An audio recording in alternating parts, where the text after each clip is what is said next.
Bismillah, walhamdulillah, wassalatu wassalamu ala rasulillah. Sachez qu'il est une obligation pour nous de revenir afin d'avoir une compréhension authentique de l'islam. De revenir vers les savants, les éminents théologiens de cette communauté, qui sont les héritiers du prophète sallallahu alayhi wa sallam, qui ont hérité cette chose immense du prophète qui est la science, la connaissance des textes du Coran et de la Sunna. Car sans cette connaissance, sans ce retour aux savants, c'est l'égarement assuré.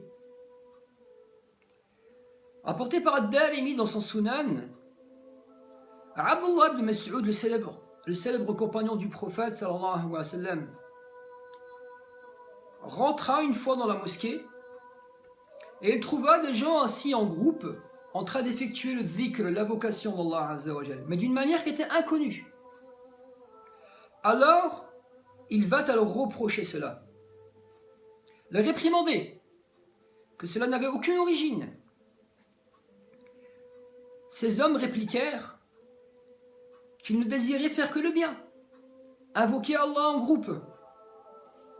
Alors Abdullah ibn Mas'ud leur a dit: combien de gens désirant le bien ne l'atteindront pas?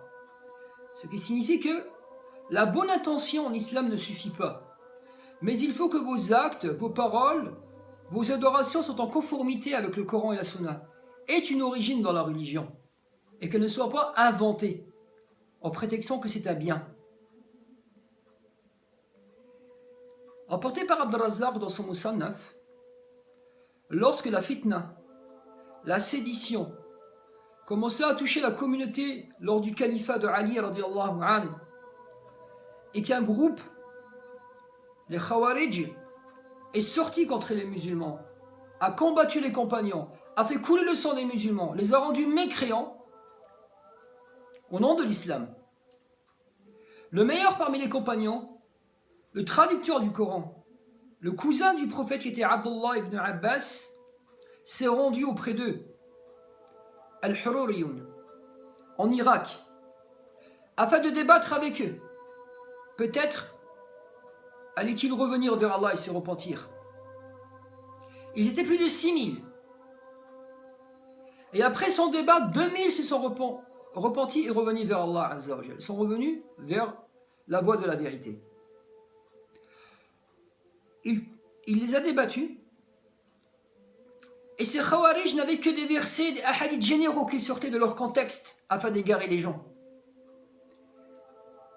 Et ils n'étaient pas dotés de la vraie compréhension, de la science. Et de tout temps, vous trouverez que chaque secte qui est apparue, qui a rendu mécréants les gens, qui a fait couler le sang des musulmans, vous trouverez qu'ils ne sont pas accompagnés de savants de l'islam.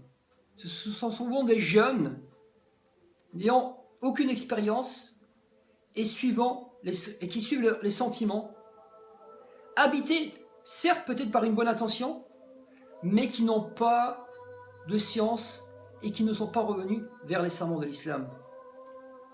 Il est notre devoir de revenir vers les savants de l'islam afin d'avoir une compréhension exacte des versets du Coran et de la Sunna, afin de ne pas s'égarer comme l'ont fait énormément de groupes à notre époque qui au nom de l'islam tuent les gens, effectuent des attentats suicides, font couler le sang des musulmans, les rendent mécréants. Wallahu al-musta'an, wassalamu alaikum wa rahmatullah.